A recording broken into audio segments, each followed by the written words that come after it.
The National Hospital Insurance Fund was established to provide medical insurance cover to Kenyans.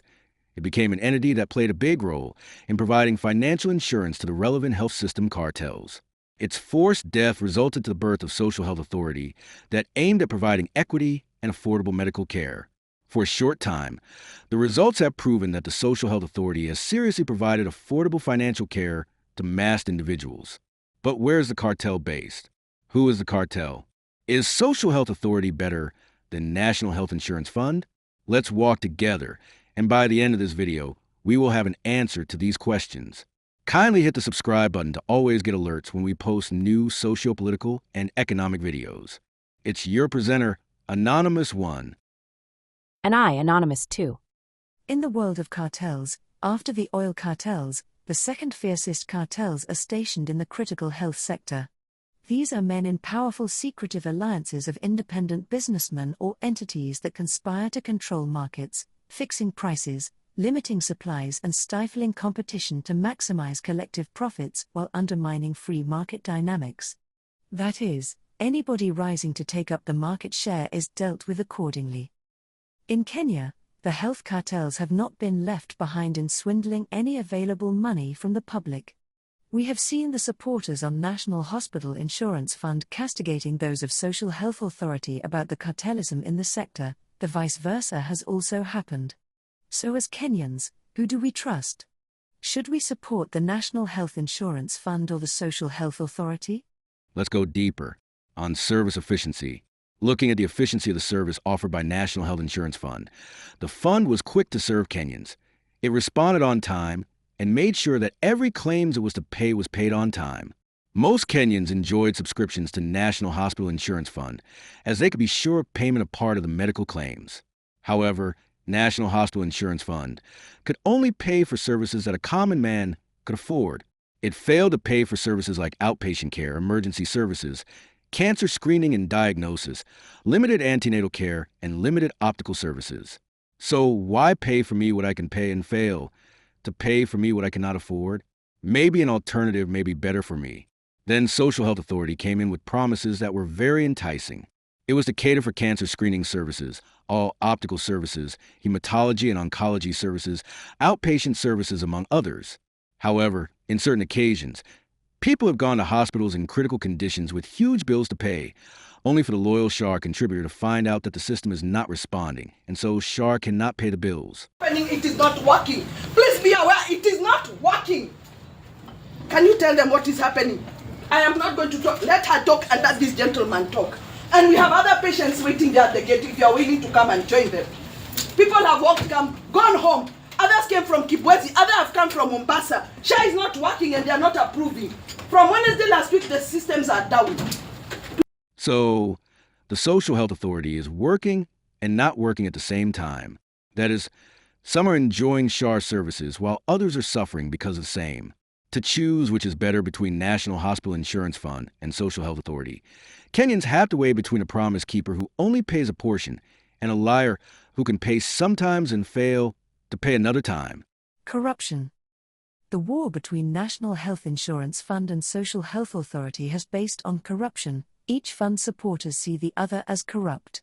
50% ya pesa ya NHIF zinafujwa na mahospitali chache, wakora chache, fake hospitals, fake doctors, wanafuja pesa ya NHIF. What happened to NHIF money? Stolen. By who? Who else?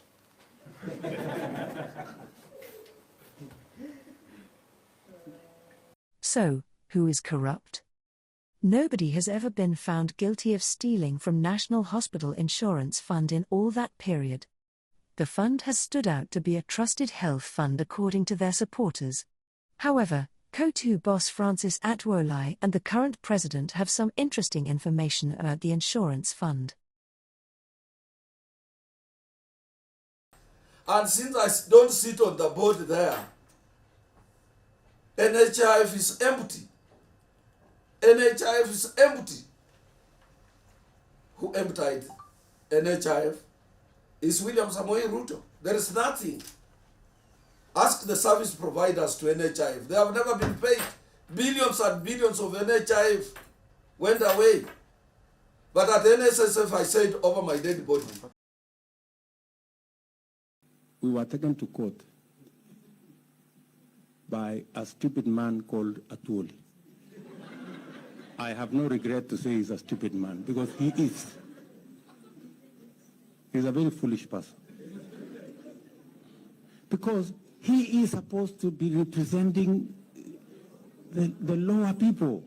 Stories of hundreds of millions from the fund getting lost because of typing errors were top of dailies for some time. One of the most memorable corruption cases tied to the fund involved the loss of 21 billion through faked claims. Former NHIF CEO Simeon Ole Kirgoti has also been arrested in the ongoing investigation into the loss of 1.5 billion shillings at the National Health Insurer. Health providers allegedly colluded with National Health Insurance Fund officials to submit fraudulent claims for services that were never rendered. Further, several National Health Insurance Fund procurement processes were riddled with irregularities, including overpriced equipment and awarding of contracts to unqualified companies. But guess who facilitated all these? Mr. Politician. This was a source of money for Cartels, a team of cartels deep-rooted in the health fund. For all these corruption cases, Kenyans may agree on the need to have a new health fund free from corruption. Fortunately, the ambitious Social Health Authority came in. Mamam Boga and Boda Boda guys could finally afford it. What can be so nice more than inclusion of Kenyans at the bottom into the health fund scheme? Is what I'm saying making sense? Relax and keep following, we are cracking the nut. If you are still watching, kindly hit the subscribe button to always receive such content. Immediately Social Health Authority started operating, then boom, 104 billion Kenyan money is set for an operating system. A system of 104 billion Kenyan shillings. Yes, 104 billion. Let's say that amount is cheap.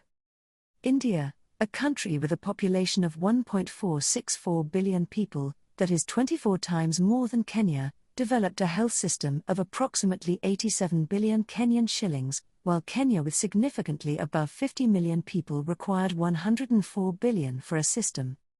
The math is not mathing here. This amount of money is enough to treat Kenyans for free for 5 years and build level 5 hospitals in at least each county and equip them fully to serve Kenyans. I am not saying that 104 billion was stolen, but if you personally think of it, you will think what I'm thinking. So, is National Hospital Insurance Fund bad and Social Health Authority also bad? No way both of them can be bad, at least one can be better.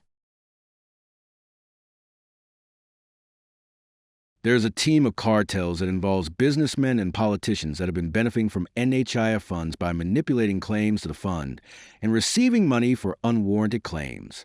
The same cartels have been using the common Kenyan to defend them against anyone who rises up to reform the National Hospital Insurance Fund. On the other side, a new team of cartels and politicians have ganged up and supported the setup of a new insurance scheme for Kenyans. From here, the formation of Social Health Authority was spearheaded. So, the National Hospital Insurance Fund beneficiaries are battling with the Social Health Authority beneficiaries, as the latter have the meat in their mouth while the previous have been grabbed the meat from the mouth. In between is innocent, poor Kenyan citizens who are splitting into two to try and fight on behalf of the cartels. Kenyans will only win if the political system is broken. Otherwise, feel free to hit the subscribe button to get quality infotainment videos. Thanks for your time. It was us, Anonymous 1 and Anonymous 2.